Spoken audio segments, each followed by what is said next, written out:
Le 8 juillet 2005, à 17 h, Naoko Araki, auxiliaire de police en service à la circulation, remarque qu'une feuille de papier a été soigneusement pliée et glissée sous l'essuie-glace d'une camionnette garée. Son intuition lui souffle que le propriétaire de la camionnette a peut-être utilisé ce moyen pour signaler une panne. Elle retire délicatement la feuille de papier du pare-brise. Le message qu'elle trouve est écrit à l'encre avec une technique artistique sur du wagami, un papier luxueux fabriqué à partir de fibres de mûrier. Ce détail attire particulièrement l'attention de la policière. En lisant le contenu du message, ses yeux s'écarquillent. Il s'avère qu'il est écrit qu'un corps a été déposé dans la partie est du jardin du palais impérial, à proximité des douves, à environ 200 mètres de l'entrée ouverte au public. La policière glisse rapidement la note dans la poche de son uniforme. Les farceurs ne reculent devant rien pour susciter de l'intérêt, pense-t-elle en esquissant un sourire. Naoko poursuit sa ronde, distribuant quelques contraventions ici et là.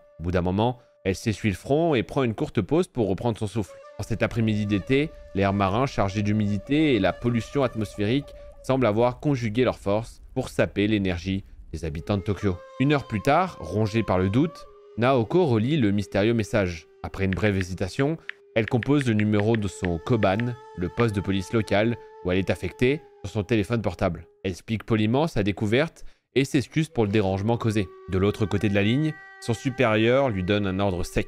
Apportez-moi immédiatement ce papier. Peu de temps après, le petit papier contenant le message est entre les mains de Hiro Itomi, inspecteur en chef de la première division d'enquête spécialisée dans les affaires de meurtre, d'agression et de voies de fait. Accompagné de son adjoint, Eta Fuyuki, ils se rendent sur les lieux indiqués. Alors qu'ils envisagent de faire demi-tour, Fuyuki repère un pied violacé émergeant d'une touffe de fougères. Intrigués, les deux policiers s'approchent et font une découverte qui les laisse figés sur place.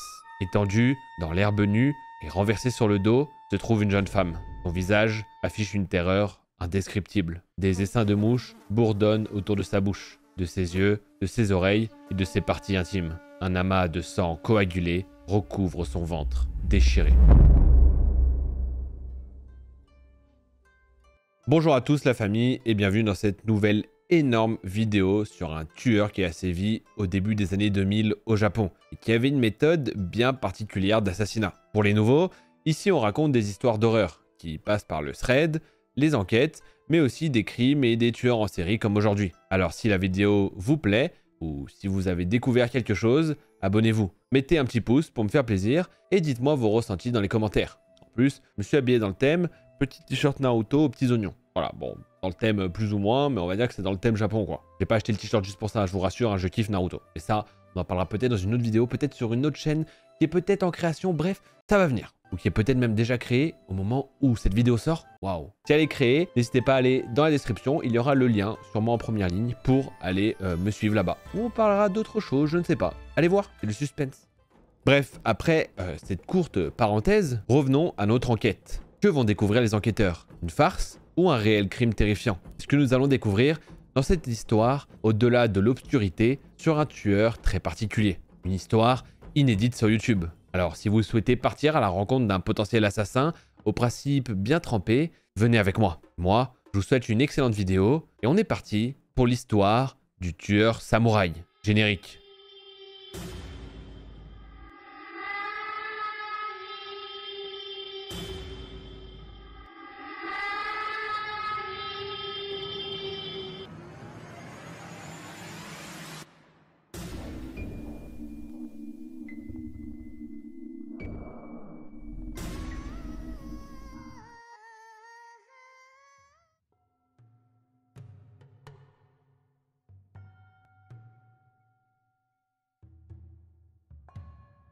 Le corps de la jeune femme qui a été trouvé au parc est aussitôt acheminé dans le service médico-légal de la Division générale des affaires criminelles et examiné par un médecin.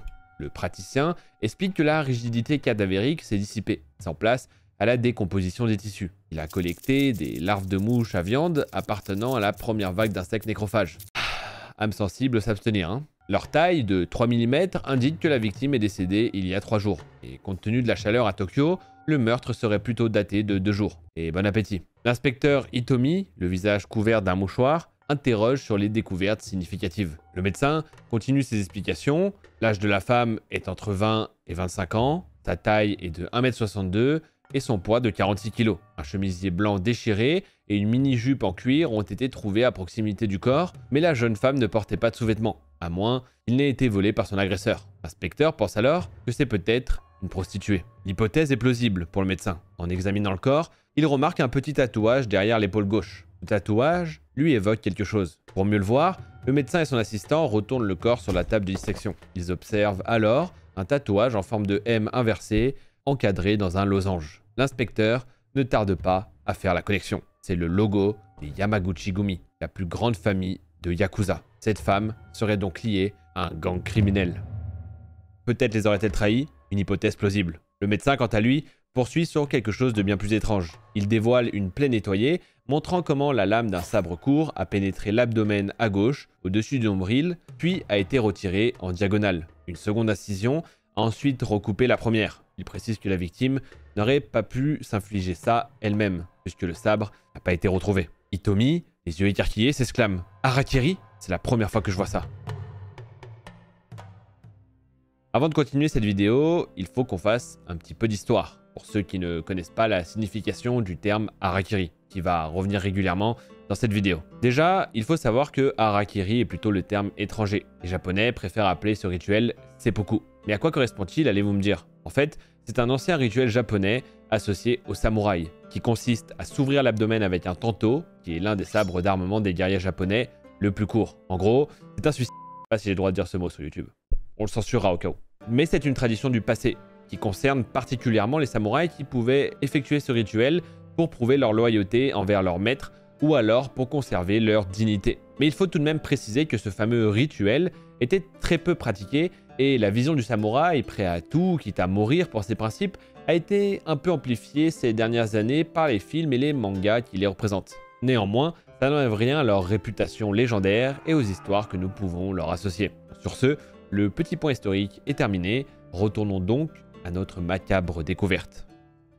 Le médecin donc, après ses premières analyses et par rapport au terme Harakiri que vient d'utiliser l'enquêteur Hitomi, émet alors une théorie. Il pense que l'assassin tenait fermement la victime en la maintenant avec son bras gauche, puis il l'a éventrée avec un wakizashi, qui est un sabre japonais aussi, qu'il tenait de la main droite. Ah, on y va sur les détails, voilà, bon, je pense que cette vidéo ne sera pas monétisée, et il y aura toujours un disclaimer au début de vidéo, vous l'avez déjà vu, vous saviez à quoi vous attendre, voilà. À la suite de ça, l'inspecteur adjoint est complètement choqué par les révélations qui se dessinent et se demande ce que cela peut signifier. Le médecin, quant à lui, enchaîne en lui demandant s'il connaît le terme Hara no Wate, littéralement à ventre ouvert, qui en réalité signifie à cœur ouvert. L'inspecteur Hitomi acquiesce et vient apporter une explication supplémentaire. On dit aussi fréquemment Hara no Misenai, pour signifier cacher sa pensée. Mais le légiste enchaîne de nouveau et ajoute une autre dimension, Hara no Yomenu, qui signifie lire dans le ventre, c'est-à-dire lire dans les pensées. Ils en déduisent donc que la fille détenait peut-être un secret inavouable que l'assassin aurait voulu révéler en utilisant ce seppuku. Et le légiste ajoute selon lui qu'il s'agit d'un rituel et plus précisément d'une théâtralisation. Pourquoi? Puisque l'assassin a utilisé de l'encre, un pinceau et un papier précieux pour indiquer l'emplacement du corps. Une confirmation aussi que la mort par seppuku était intentionnelle selon lui. L'inspecteur, intrigué, demande des éclaircissements. Le légiste explique alors que ces accessoires étaient autrefois utilisés par les samouraïs pour rédiger leur dernière volonté avant de se donner la mort. Il s'en souvient car il a vu une scène similaire dans un film de Mizoguchi. Mais restons concentrés, car l'horreur de cette affaire s'intensifie. La victime a été, en plus des points précédents, sauvagement violée et sodomisée avec une possible utilisation du manche d'un sabre. Les détails sont choquants, mais l'équipe d'enquêteurs ne se laisse pas décourager. Les indices s'accumulent. Des empreintes digitales et dentaires de la victime sont prélevées pour l'identifier, et le mystère va prendre un nouveau tournant. Les empreintes, quant à elles, ne sont pas dans la base de données, mais un dentiste de Tokyo se manifeste, indiquant l'identité de la victime, Takako Tatsuo, célibataire de 22 ans, qui résidait à Roppongi, le quartier chaud de la capitale. L'équipe d'enquêteurs ne perd alors pas de temps. Hitomi, Fuyuki et un serrurier se rendent au domicile de la victime, découvrant un studio de 10 tatamis pour environ 17 mètres carrés. Le décor est minimaliste, un lit occidental, quelques articles de toilette et des denrées alimentaires abandonnées dans un petit réfrigérateur. Et c'est alors que le mystère s'épaissit encore plus, car il n'y a aucun effet personnel. Pas de papier administratif, rien. Le studio est vide, à l'exception de quelques objets cités plus tôt. Les questions se multiplient, les énigmes s'entremêlent, et nous sommes tous plongés dans cette affaire sombre et complexe. Dans cette enquête captivante, donc, nos détectives continuent de démêler les fils de cette affaire. L'adjoint de l'inspecteur fait une déduction. Takako Tatsuo, la victime, n'habitait sûrement pas là. Elle ne faisait que passer par cet endroit. Une chambre de passage peut-être, ou une cachette. Les hypothèses se multiplient. La nuit suivante, les policiers, armés d'une photo soigneusement restaurée du visage de la victime, grâce au travail d'un thanatopracteur, sillonnent les rues animées de Roppongi. Ils parcourent les rues, là où les néons brillent avec frénésie sur les façades, où les bars de bière et de saké s'animent avec des karaokés endiablés, où les marchands de nouilles arborent des bandanas et où se côtoient des sex shops, des salles de jeu et de striptease. Marchant d'un pas assuré, les policiers croisent des groupes de prostituées, appelés futen, qui abordent les passants avec douceur et des paroles suggestives. C'est le fantasme à profusion, de la punkette rebelle arborant des piercings et une crête pourpre à la fausse collégienne aux soquettes blanches et à la jupe plissée. Avec une discrétion calculée, les policiers présentent leur identification et interceptent quelques-unes de ces travailleuses du sexe, leur montrant la photo de la victime. L'une d'elles parvient à l'identifier et confirme son identité. C'est bien Takako Tatsuo, et elle l'aurait vue pour la dernière fois il y a 5 ou 6 jours. C'est une rencontre qui pourrait les conduire au plus près de la vérité. Nos enquêteurs écoutent alors avec intention cette femme. Drôle, sympa, très professionnelle, voilà comment elle la décrit. Elle explique que c'est une camarade de travail qui exerce souvent dans ce quartier. Mais une question posée de manière assez directe par l'inspecteur va chambouler le comportement de son interlocutrice. Travaillait-elle pour le clan et Yamaguchi-gumi? La prostituée esquisse un mouvement pour s'échapper, mais le policier retient son bras avec détermination, conscient de l'importance des informations qu'elle pourrait apporter. Il l'informe que Takako a été sauvagement assassinée et éviscérée pour tenter de la faire réagir. Mais la prostituée, quant à elle, nie toute implication, et elle se dégage brusquement et disparaît dans la nuit. Dans cette énigme sombre et fascinante, chaque indice compte. Chaque conversation est cruciale, et l'histoire se développe sous nos yeux, nous laissant avec une soif insatiable de vérité. Dès lors, les policiers de la brigade criminelle jonglent entre deux hypothèses intrigantes concernant le destin tragique de Takako Tatsuo. Est-ce le fait d'un maniaque inconnu ou bien d'un sinistre crime supplémentaire organisé par les Yakuza? L'enquête débute avec un espoir, mais rapidement, les semaines se transforment en mois sans avancée concrète. L'affaire finit par être classée sans suite, mais les archives de la police en gardent la trace. L'histoire pourrait s'arrêter là, mais malheureusement, c'est loin d'être terminé.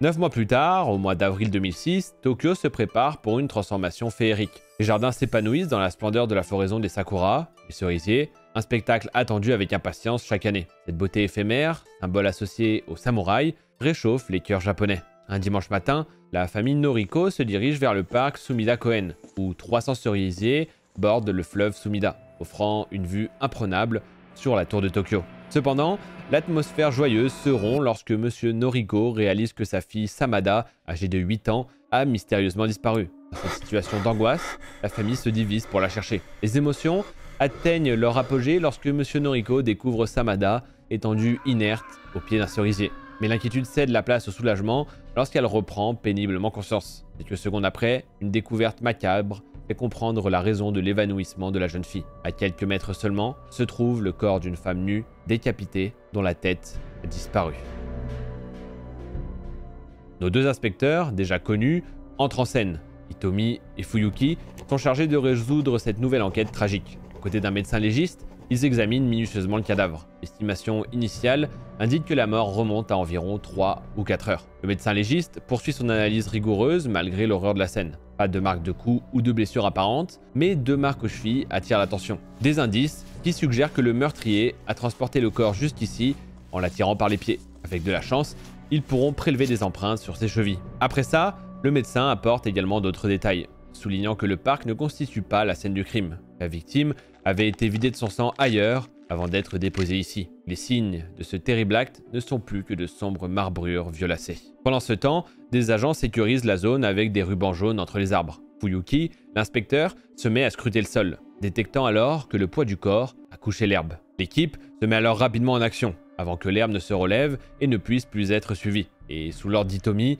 Fuyuki se lance à la poursuite des empreintes. Son énergie rappelle celle d'un chien de chasse. Et bientôt, il fait une découverte cruciale. Il trouve l'endroit où le cadavre a été déchargé. Et des traces de pas et de pneus laissées sur la terre battue à cet endroit-là attirent l'attention des experts. Ces empreintes, une fois collectées, subissent une transformation technologique impressionnante. Elles sont photographiées, numérisées et modélisées en images 3D. Celles-ci sont ensuite intégrées dans des fichiers informatisés qui recensent les marques distinctives des pneus et des semelles de chaussures. Une information étonnante, et je pense que personne ne le sait vraiment, les fabricants de pneus et de chaussures sont tenus de fournir des échantillons de leurs produits au service de police, que ce soit au Japon ou ailleurs. Voilà, vous avez appris quelque chose en plus dans cette vidéo. Ces données précieuses donc donnent alors des résultats concluants. Les traces de pneus pointent vers des pneumatiques GT Radial Adventuro, un modèle peu courant au Japon. Bon, ça c'est un détail pas forcément important, mais bon, je me suis dit, voilà, pour les connaisseurs, ça leur fera toujours plaisir. Les empreintes de semelles, quant à elles, indiquent un homme portant des chaussures de bateau de la marque Timberland, taille 43, modèle icône classique. Voilà, pour les fans de chaussures aussi, vous savez, vous avez tous les détails. Une analyse informatique de la pression de l'empreinte permet même de déduire la taille et le poids approximatif de l'assassin. C'est fou ce qu'on peut faire, hein. Enfin ce qu'on pouvait déjà faire en 2005, mais maintenant, j'imagine pas. Hein. Vous voulez tuer quelqu'un, les gars, vous êtes morts. Hein. Même vous prenez des gants, faites ce que vous voulez, laissez tomber. Vous allez vous faire tricard, c'est sûr. Armé de ces indices, Hitomi plonge dans l'analyse minutieuse des enregistrements de vidéosurveillance autour du parc Sumida Koen entre minuit et 7 h du matin. Une tâche complexe et exigeante qui pourrait enfin les rapprocher de la résolution de ce mystère. On va boire un petit coup parce que c'est la gorge sèche, quoi.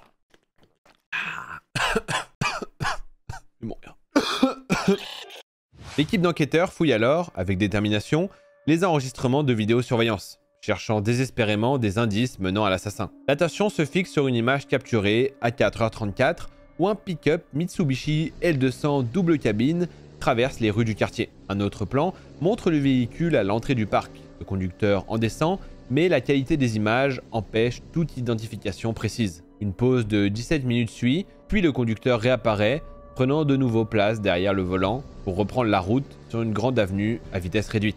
On le retrouve alors à l'arrêt d'un carrefour éclairé par de puissants lampadaires. Malheureusement, les caméras ne permettent pas de lire les plaques minéralogiques. Cependant, on peut noter que la Mitsubishi arbore des caractéristiques distinctes. Antenne CB, feu anti-brouillard additionnel et une barre de pare-choc Safari. Des informations auprès du constructeur affirment alors que ce type de véhicule est compatible avec des pneus GT Radial Adventuro, comme ceux prélevés dans la terre. Ce serait donc potentiellement le véhicule de l'assassin.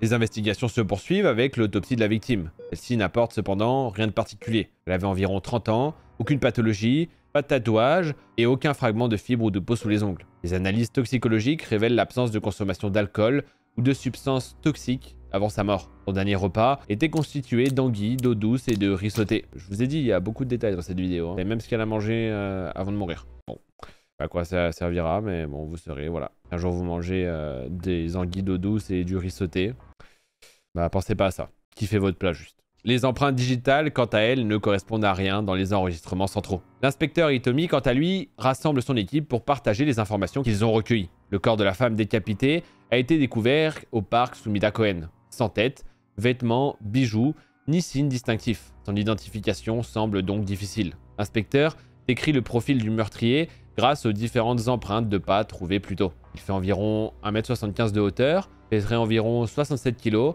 et se déplacerait à bord d'un pick-up Mitsubishi L200 double cabine. Un jeune policier pose alors une question cruciale. Il se demande de quelle manière la victime a été décapitée. La réponse est alors sans équivoque, à l'aide d'un sabre long. Suite à cette question, une autre surgit concernant un lien éventuel avec une femme éviscérée il y a quelques mois, Takako Tatsuo. La question se pose, évidemment, mais rien ne permet à ce moment-là de relier les deux affaires. Pourtant, une nouvelle information historique nous éclaire. Dans le passé, lors du rituel du seppuku, le meilleur ami du samouraï lui tranchait la tête pour mettre fin à ses souffrances. De plus, le ou les meurtriers semblent avoir utilisé ces mêmes armes traditionnelles. Cependant, il ne s'agit que du seul point commun entre les deux victimes. Malheureusement, et malgré ces nouveaux éléments, l'enquête piétine une fois de plus. Les signalements de femmes disparues, quant à eux, n'ont pas conduit à l'identification de l'inconnu retrouvé décapité dans le parc. Et la quête du pick-up Mitsubishi L200 double cabine du meurtrier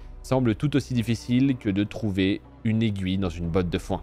Pendant ce temps, Les teintes automnales embellissent les parcs et les jardins de Tokyo en octobre, créant un tableau de couleurs éclatantes. Le 21 septembre 2005, à 10h22, un coup de téléphone au siège du département de la police métropolitaine va néanmoins marquer un tournant. Une voix masculine annonce qu'un troisième corps attendrait les policiers près de la gare de Shinjuku. Et le correspondant anonyme taquine même les enquêteurs avant de raccrocher en leur disant À vous de le découvrir. Bonne chasse.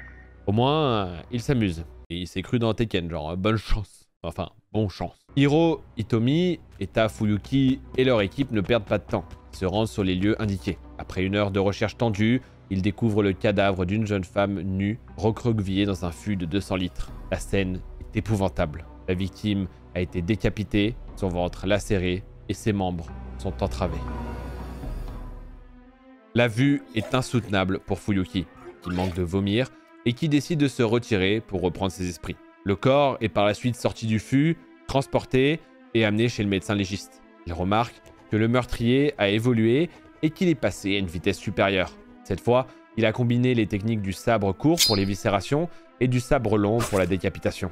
Une nouvelle dimension à l'atrocité s'ajoute également, le bondage. Cette pratique érotique sadomasochiste rappelle certains clubs privés de Roppongi, un mélange de sexe et de mort, une thématique complexe et chère à la culture japonaise. C'est alors que Hiro Hitomi ajoute que ça lui rappelle l'Empire des Sens, un film de Nagisa Oshima. Je ne sais pas si j'ai envie de me renseigner sur ce film pour cette vidéo, mais bon, il faut bien que je puisse vous dire si je vous conseille de le voir ou non. Non? Bref, le légiste, quant à lui, exprime son mécontentement, soulignant qu'il ne s'agit pas d'une scène de cinéma, et il rappelle une réalité glaçante. Un tueur en série sévit à Tokyo, peut-être le plus cruel depuis la fin de la guerre. Cette fois, les enquêteurs disposent de 3 indices cruciaux. D'abord, la voix de l'inconnu a été enregistrée lors de son appel, et Hitomi décide d'utiliser une nouvelle technique, mettre cet enregistrement en ligne sur le site de la police, espérant qu'elle puisse être identifiée par un internaute. Une première au Japon. Ensuite, l'attention se porte sur la corde qui a servi à ligoter la victime. Composée de brins de coton tressés et accompagnée d'un clip métallique, elle rappelle les matériaux fréquemment utilisés par les pêcheurs de Yokohama, le port de Tokyo. Et enfin, le ciblage du tueur se profile, car la victime est identifiée. C'est Akina Ota, une prostituée âgée de 28 ans, précédemment condamnée pour trafic de stupéfiants et fichée par la police, comme le premier corps retrouvé. L'inspecteur rassemble donc son équipe pour établir une nouvelle stratégie. Le tueur semble cibler de jeunes prostituées dans le quartier de Roppongi. Il porte des chaussures de bateau et utilise une corde typique des pêcheurs, suggérant un lien avec le milieu marin. Les enquêteurs spéculent alors sur le fait qu'il habiterait potentiellement à Yokohama et ferait des déplacements à Tokyo pour ses activités personnelles ou pour chasser ses victimes. Son expertise en techniques comme le seppuku et le bondage indique quant à elle une connaissance des arts martiaux et des rituels érotiques. Je me permets de faire une petite blague, mais c'est une double compétence, quoi. Je sais pas si tu peux trop le faire valoir lors d'un entretien, mais pas mal, non? Enfin, là, non. L'inspecteur désigne alors 2 membres de l'équipe pour enquêter à Yokohama. Il leur demande de concentrer leurs efforts sur les propriétaires de véhicules Mitsubishi double cabine, avec les caractéristiques spécifiques citées précédemment, ainsi que de créer des liens avec les pêcheurs du port. Pendant ce temps, les mesures de sécurité sont renforcées à Roppongi et les rondes de police sont triplées. Les filles sont averties de ne pas monter dans des pick-up Mitsubishi conduits par des inconnus. Si elles en repèrent un, en revanche, elles doivent noter la plaque d'immatriculation et la transmettre immédiatement à la police. Les équipes se mobilisent pour traquer ce tueur en série impitoyable, tandis que la tension monte d'un cran. L'inspecteur en chef adresse un avertissement pressant à son équipe.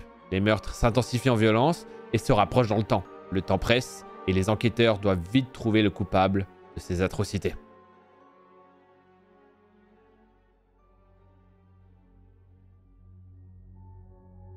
Pendant ce temps, à un autre endroit dans Tokyo, une femme au téléphone avec le centre d'aide aux personnes suicidaires exprime un sombre désespoir. Sa boîte de médicaments est à portée de main et elle envisage de les avaler tous pour mettre fin à ses jours. D'une voix calme et douce, elle confesse son intention à l'interlocuteur, qui la supplie de ne pas aller plus loin. Cet interlocuteur, c'est le détective Ginji Ogawa, et il questionne alors la femme sur son appel au centre d'entraide. Elle lui demande alors pourquoi il lui demande ça et le menace en informant que rien ne pourra l'empêcher d'aller plus loin pour rejoindre ses ancêtres. Il lui indique alors que si elle comptait véritablement le faire, elle ne serait sûrement pas au téléphone avec lui en ce moment. Il établit donc que son geste n'est pas une réelle volonté de suicide, mais plutôt une réaction à une période difficile et un appel à l'aide.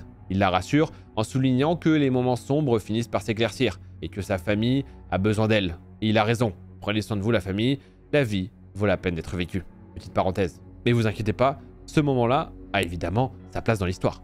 Et a son importance. Et même très grosse importance. Vous allez le voir. Bref, la femme évoque alors ses enfants et ses petits-enfants. Et elle indique qu'ils n'ont que faire d'elle et qu'elle ne les voit jamais. Allez voir vos darons, c'est important là, arrêtez de faire chier là. Oui, je vous engueule comme ça au milieu, mais prenez le temps, ou vous allez le regretter. Bref. Ogawa, quant à lui, qui veut absolument empêcher la femme de faire une bêtise, établit un lien affectif avec elle en se renseignant sur les noms de ses petits-enfants, Hana et Yukito. Il la persuade qu'ils ont besoin d'elle pour grandir. Et à travers les larmes, un rire se fait entendre. L'espoir se glisse dans la conversation. Et Ogawa l'encourage à vider la boîte de médicaments dans les toilettes, à boire de l'eau et à se reposer confortablement. Il lui indique qu'il restera avec elle au téléphone le temps qu'il faudra. Puis, un long silence s'installe, tandis que l'agent de police bénévole tente de capter une réponse de l'autre côté de la ligne. Enfin, la voix de la femme se fait entendre, confirmant sa présence. Ogawa s'assure alors que la vieille dame a suivi ses indications et qu'elle a bien vidé la boîte de comprimés, ce qu'elle confirme. Fort de ce fait, il décide de la réconforter en partageant l'histoire d'un samouraï courageux, il y a 200 ans, qui a sauvé une famille prise au piège des flammes. Pendant plus d'1 heure, il engage alors un dialogue réconfortant avec elle. Lorsque Madame Tanaka raccroche le combiné, on peut voir dans ses yeux une lueur nouvelle. Elle inspire profondément, essuie ses larmes et se dirige vers la cuisine pour se préparer une tasse de thé. C'est là que quelque chose d'inattendu se produit. Elle est envahie par une sensation étrange, comme si 2 voix se superposaient dans sa tête. Celle d'Ogawa, avec qui elle venait de parler, et une autre voix étrangement familière, qu'elle a entendue plus tôt dans la journée. Pleine de questionnements, Tanaka se replonge dans ses souvenirs. Comment avait-elle pu entendre cette voix alors qu'elle n'avait pas quitté son domicile? Elle réalise soudain qu'elle avait consulté le site internet de la police pour des formalités administratives et qu'elle avait cliqué sur une icône clignotante par curiosité. C'est à ce moment-là qu'elle avait entendu une voix masculine et assez angoissante, donnant des indications troublantes sur un cadavre à la gare de Shinjuku. Le corps de la 3e femme vous attend près de la gare de Shinjuku. À vous de le découvrir. Bonne chasse. Elle se souvient aussi de la voix d'Hiro Hitomi, un inspecteur, qui concluait le message en encourageant à contacter la police si quelqu'un reconnaissait la voix. Pour confirmer ses doutes, elle retourne alors sur le site de la police et après une réécoute minutieuse, elle est pétrifiée par ce qu'elle entend. Et elle est sûre d'elle, c'est la même voix que l'agent qu'elle a eu au téléphone quelques dizaines de minutes plus tôt et qui l'a rassurée pour ne pas qu'elle commette l'irréparable. Elle compose alors, les mains tremblantes, le numéro d'urgence.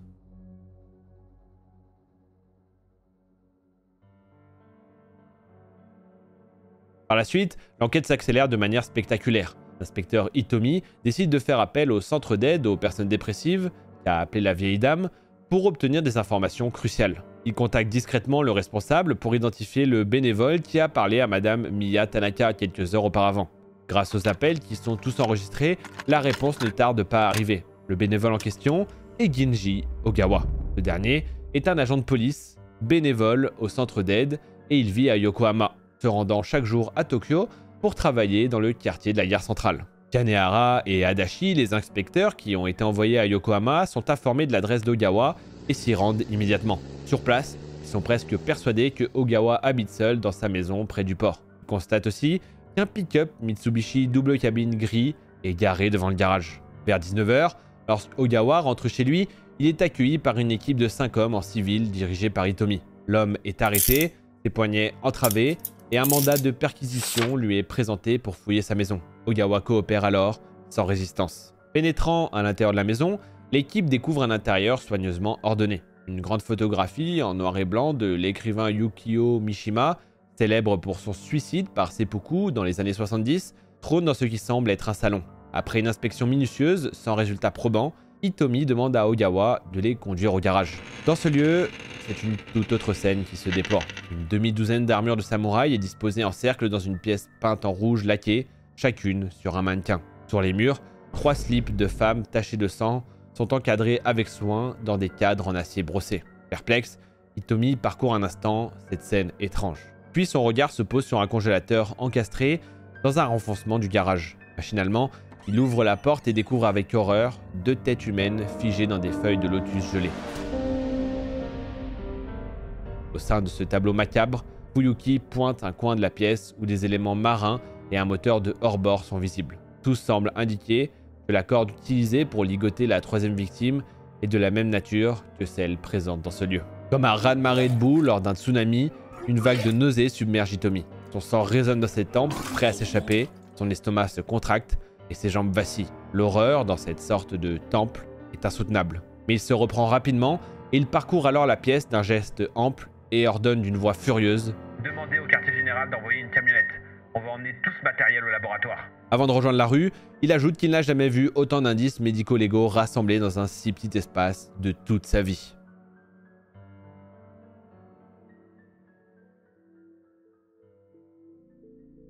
De retour à Tokyo, l'inspecteur décide d'interroger le meurtrier multirécidiviste, davantage poussé par sa curiosité que par le besoin d'obtenir des aveux. Les têtes des 2 dernières victimes, les sous-vêtements ensanglantés, les cordages, les chaussures de bateau, les empreintes de main et la présence du pick-up fournissent déjà un arsenal de preuves suffisant pour confondre Ogawa et le condamner à la peine de mort. Votre châtiment sera la pendaison, lui dit Hitomi. Et dans un ton dédaigneux, il enchaîne en lui disant que peut-être aurait-il préféré qu'on lui offre un sabre court pour pratiquer le seppuku. Il continue en disant qu'il doute de toute façon qu'il ait la bravoure d'un vrai samouraï, et que dans tous les cas, il ne le mériterait pas. Depuis son arrestation, le prisonnier, quant à lui, n'a pas lâché un mot. Après un long moment de silence, Hitomi revient à la charge et lui pose la question que tout le monde se pose. Pourquoi des prostituées? Il répond alors que ces personnes ne méritent pas de vivre parmi eux, qu'elles déshonorent le Japon.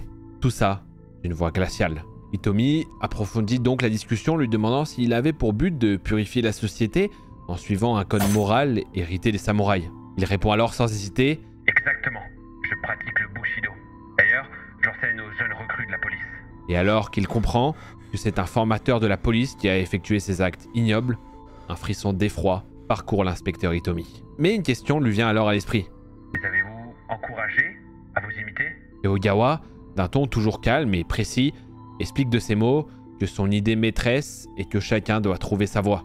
Et parfois, cela signifie grimper sur les épaules de son maître, une fois qu'il a conquis le sommet de la montagne. Il ajoute que quand ses élèves seront parvenus à la maturité, ils devront prendre des décisions par eux-mêmes. Sympa, le professeur de la police qui, du coup, tue des gens. Ok, tout va bien, c'est très rassurant. Hein. Plus du tout envie d'aller au Japon ou de croiser la police japonaise. Hein. C'est une blague, calmez-vous. Maintenant, tenez-vous bien pour la suite. L'inspecteur pose alors une nouvelle question.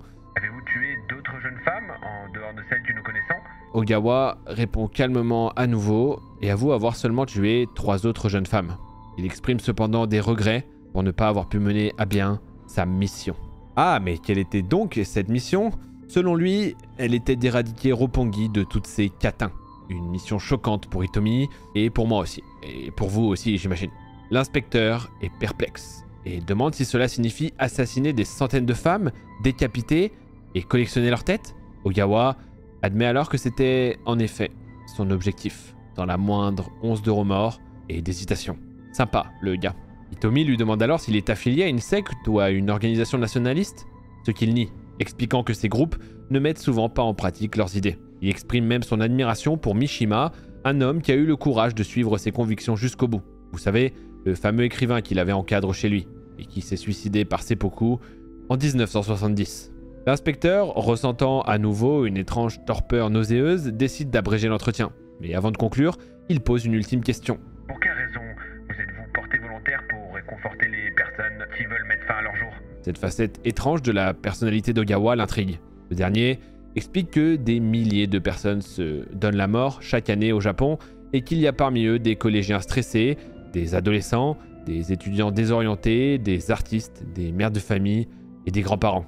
Et qu'il souhaite prévenir ce gâchis. Il veut protéger, selon lui, le trésor du sang japonais et éviter qu'il ne soit gaspillé. Et voilà, l'entretien touche à sa fin. Hitomi annonce qu'il a terminé et que la justice suivra son cours. Un moment de tension s'installe alors que la porte se referme sur Ogawa. Juste avant, l'inspecteur croise une dernière fois le regard du meurtrier. Il est froid et sans remords, et il se met à penser, par hasard, à quelle place aura ce monstre une fois qu'il sera en enfer.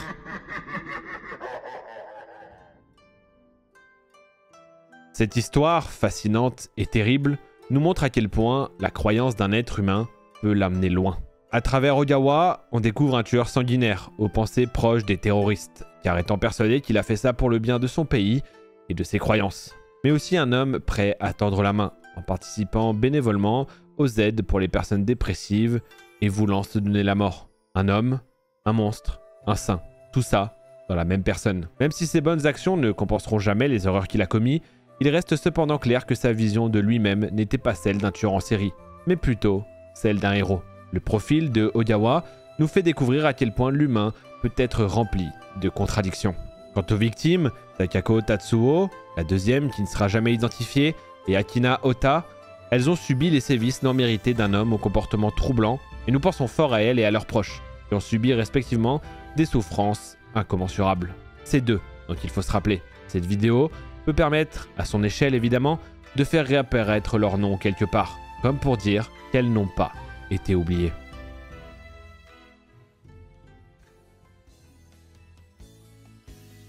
Merci d'avoir regardé cette vidéo.